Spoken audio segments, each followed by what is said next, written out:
Buonasera, buone giornate a voi. Allora, buonasera da Pillole d'Ambiente. L'associazione Brenta Sicuro e il Forum regionale Veneto per i contratti di fiume vi danno il benvenuto alla nuova puntata di questa rassegna di informazione e divulgazione ambientali e territorialiste, che va in onda ogni giovedì alle 18:15 su Radio Saiuz e poi sui canali social di Radio Saiuz, del Forum regionale per i contratti di fiume e di Brenta Sicuro. Pillole d'Ambiente è un esperimento pedagogico, ancorché didascalico, sortito dal deliquio dell'infezione pandemica e che è diventato poi un'esperienza consolidata che cresce di interesse e di coinvolgimento da un anno di trasmissioni, perché cominciamo proprio il 12 maggio 2020 con un seminario con il professor Massimo Bastiani. Mario Zamboni, che sarà presto con noi in trasmissione, si augura spesso che questa piccola finestra sul mondo, questa lente di ingrandimento, possa veicolare qualche menomo rudimento ambientalista, oltre che l'entusiasmo che noi stessi proviamo per questa nostra creazione. Ringraziamo l'editore Rosario Moreno, che ci assiste dalla regia, dalla sua sapiente regia, e lo ringraziamo per la diffusione della trasmissione su 16 emittenti digitali, radio e tv e attraverso il media center mutina.com. Questa puntata e tutte le altre si possono vedere anche sui canali social YouTube e Facebook di Radio Saiuz, di Brenta Sicuro e del Forum regionale per i contratti di fiume. Quindi al termine della trasmissione di questa sera tutte le puntate di Pillole d'Ambiente possono essere riviste nella playlist dedicata sui canali YouTube di Brenta Sicuro e Radio Saiuz. Ringraziamo e salutiamo anche le amiche e gli amici del gruppo musicale The Fireplaces, che hanno dedicato una bellissima canzone alla nostra trasmissione, una canzone molto ispirata e che utilizziamo come sigla iniziale e finale. Il titolo della canzone è Dirty River, fiume sporco. Anche i The Fireplaces ci invitano ad occuparci di fiumi, di territorio e della tutela dei beni ambientali. Questa sera abbiamo con noi Andrea Zanoni, il nostro ospite prestigioso di questa sera. Andrea Zanoni è un animalista, è un ambientalista, è stato eurodeputato al Consiglio europeo e al secondo mandato da consigliere regionale del Veneto. Questa sera lo abbiamo invitato non chiaramente come soggetto politico, cioè sì, come soggetto politico, ma inteso come esperto, ecco, forse più sui temi ambientali. Quindi naturalmente lo invitiamo proprio come esperto per la posizione, diciamo così, per il punto di osservazione privilegiato che ha sulle tematiche che ci stanno a cuore, cioè sulle emergenze e sulle criticità ambientali che affliggono il Veneto. Ne abbiamo enucleate 3, ma ce ne sarebbero tantissime. Una ne avevamo già cominciato a parlare la settimana scorsa, e cioè dei PFAS, della contaminazione dei PFAS. Ne avevamo parlato con Ivana Schiavo la settimana scorsa, rappresentante del movimento delle mamme no PFAS, e con Paolo Girardi, che è un ricercatore di psicologia dello sviluppo dell'Università di Padova, e poi anche con Alessandro Tassinato, che è autore del romanzo Il fiume sono io. Questa sera cominciamo ricordando le ultime novità della questione del PFAS, che è una questione, cioè un tema, più che altro è una catastrofe ambientale, chiamiamola proprio così, ecco, che ha coinvolto, ecco, perché si parla di questi numeri qua, per ora circa 160.000 persone, forse addirittura 400.000, ma che spostandosi questo inquinante nelle falde, ecco, sempre più verso est, potrebbe coinvolgere fino a 800.000 persone, cioè circa il 20% della popolazione veneta. E poi parliamo di altre due questioni di cui Andrea si è occupato, e cioè dello scavo della cava di Morganella, e poi ancora delle casse di espansione sulle Grave di Ciano. Allora Andrea, penso di aver detto molte cose, ma tu ne avrai molte di più da dire. Ti lascio la parola. Prego, Andrea Zanoni. Intanto grazie per l'invito, per questa opportunità di parlare di temi così importanti che riguardano alla fin fine un bene primario che è l'acqua potabile, un bene che per quanto riguarda la nostra regione del Veneto è sempre più scarso, perché viviamo in una delle aree d'Europa più ricche di acqua dolce.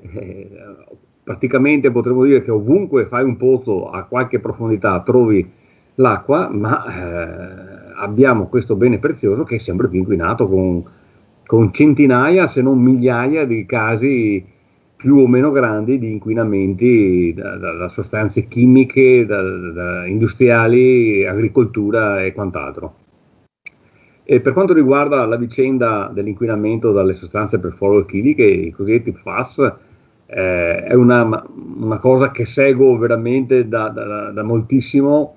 Era ancora nel 2013 quando me ne occupai per la prima volta, devo dire grazie alla segnalazione dell'Associazione di Medici per l'Ambiente, l'ISDE di Vicenza, che tra l'altro mi invitarono anche a una conferenza e in merito a tale segnalazione feci degli approfondimenti e poi depositai un'interrogazione alla Commissione europea, praticamente in un momento in cui eravamo forse una decina di persone in Veneto che avevano avuto conoscenza di questo inquinamento. Un inquinamento che, ricordo, era in atto da decine di anni, aveva già inquinato decine di comuni, la falda acquifera, i fiumi dell'area del Vicentino, ma si era già esteso nel Veronese e anche nel Padovano, e che è stato scoperto grazie a un'indagine che la Commissione europea commissionò ai vari Stati membri per capire queste sostanze se erano presenti o meno appunto nei territori dell'Unione Europea. Il Ministero dell'Ambiente diede l'incarico al CNR e in particolare all'IRSA, che fece questi monitoraggi e scoprì che appunto in Veneto c'era un inquinamento veramente molto diffuso, cioè di grandissime proporzioni e con origine appunto l'azienda Miteni di Trissino. È un caso, potremmo dire, per vastità unico al mondo per quanto riguarda queste sostanze. In commissione d'inchiesta FAS fatta 3 anni fa in Consiglio regionale abbiamo esaminato la questione. Io rappresentavo le minoranze appunto all'interno di questa commissione d'inchiesta e abbiamo invitato anche un legale che aveva seguito un caso simile in Ohio, dove ci furono anche dei contenziosi importanti.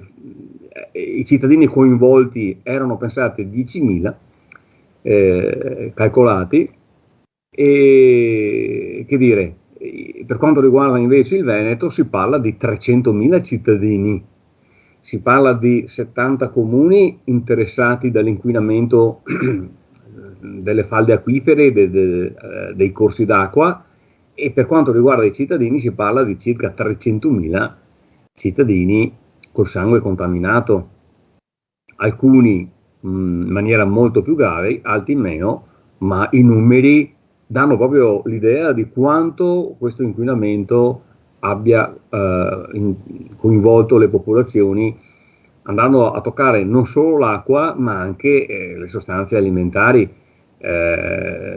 Io ho seguito nella scorsa legislatura in Consiglio regionale tutta questa vicenda e devo dire che abbiamo conosciuto la gravità e l'entità di questo inquinamento un po' alla volta, perché inizialmente le autorità facevano anche fatica a muoversi. Io ricordo ancora all'epoca, quando per primi iniziammo a parlarne, si tentava di sminuire che in fin dei conti è una sostanza che non è proibita, che non crea problemi, e poi abbiamo saputo invece col tempo, con gli approfondimenti, quanto dannosa sia per la salute, quanto vasta era l'area inquinata, quante erano le persone col sangue contaminato, ci sono persone che sono state sottoposte anche alla plasmaferesi, cioè addirittura al filtraggio del sangue, a causa dell'elevatissima concentrazione di queste sostanze. E poi una serie di vicissitudini anche legali con nuovi prodotti che dovevano sostituire queste sostanze perfluoroalchiliche, che dovevano essere meno dannosi, ma poi si è visto che anch'essi hanno dei grossi e degli importanti problemi. Quindi una vicenda che dovrebbe insegnare molto, che dovrebbe essere dalla quale dovremmo che dovrebbe, come dire, diventare un monito per tutte quelle attività che vengono autorizzate nel territorio in maniera molto facile e tranquilla e che poi nel tempo possono trasformarsi in disastri ecologici e ambientali come questo. Come mai una multinazionale come Miteni viene ad aprire un'azienda del genere proprio qui? Pare di capire che in altre parti d'Europa o del mondo gli sarebbe stato difficile attuare quello che ha attuato e fare quello che ha fatto, combinare quello che ha combinato. La notizia del rinvio a giudizio di questi 15 tra manager giapponesi della Mitsubishi Corporation, della lussemburghese controllata da Miteni, la Ichig, dalla Miteni stessa, e poi anche non sono solo stranieri, ma ci sono anche degli italiani, c'è un italiano, c'è un padovano, uno di Alessandria, e anche un trevigiano, un veneziano e anche un vicentino, cioè ci sono poi persone che bene o male vivono anche nel territorio, che sono state rinviate a giudizio. Vedremo come evolverà il procedimento penale a carico di questi 15 imputati. Ci auguriamo che questo sia un monito. Purtroppo devo dire che casi di inquinamento ce ne sono stati in passato in tutta Italia, in tutta Europa, però è una storia che col tempo si ripete.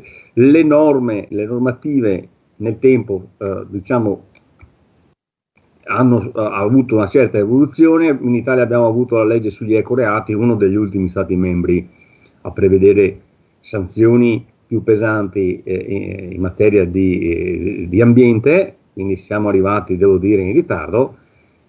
L'augurio è che le autorità non facciano da scaricabarile, perché come nel caso del FAS, perché guardate, io ho assistito a dei conflitti, diciamo, tra Stato e Regione incredibili su questa vicenda, proprio perché nessuno voleva assumersi la responsabilità.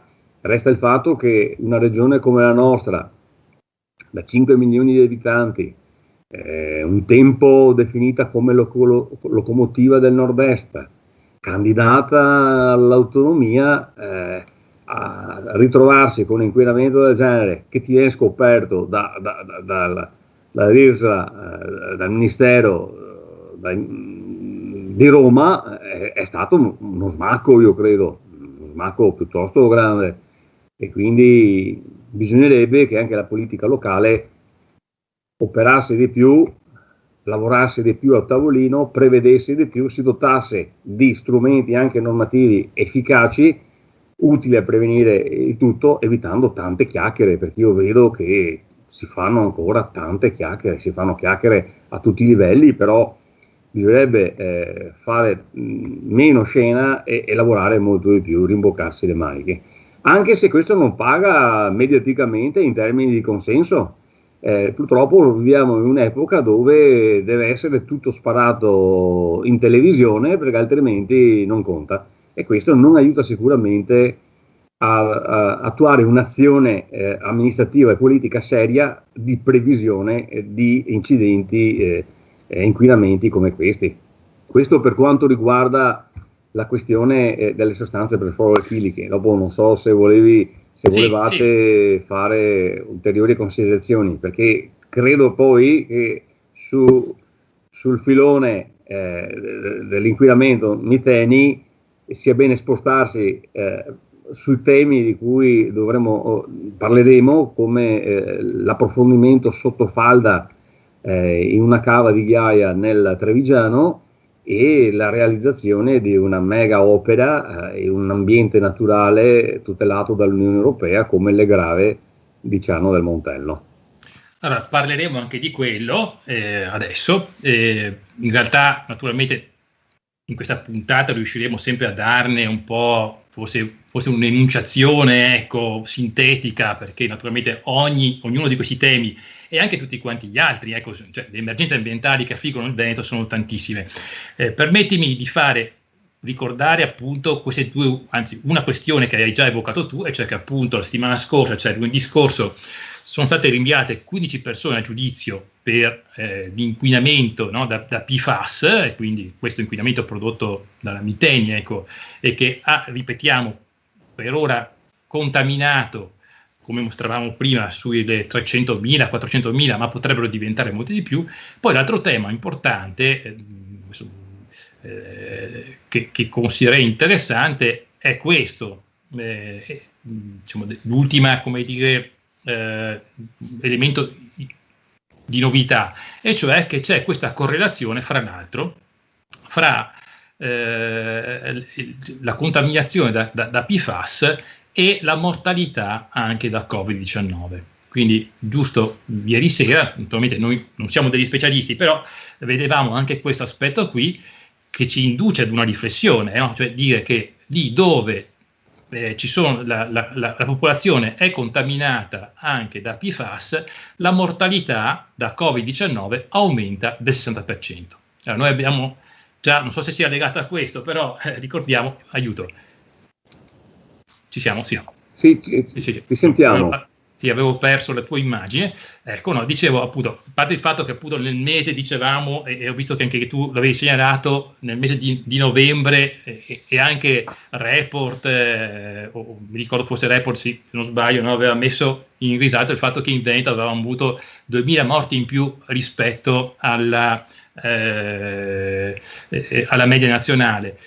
Ma il tema, ecco, fondamentale, io dico che è questo, cioè che lì dove c'è un ambiente contaminato, inquinato, non possiamo pensare di poter vivere naturalmente una vita dignitosa, no? La nostra salute dipende strettamente legata all'integrità dell'ambiente in cui viviamo. Ecco. Allora adesso direi che concludiamo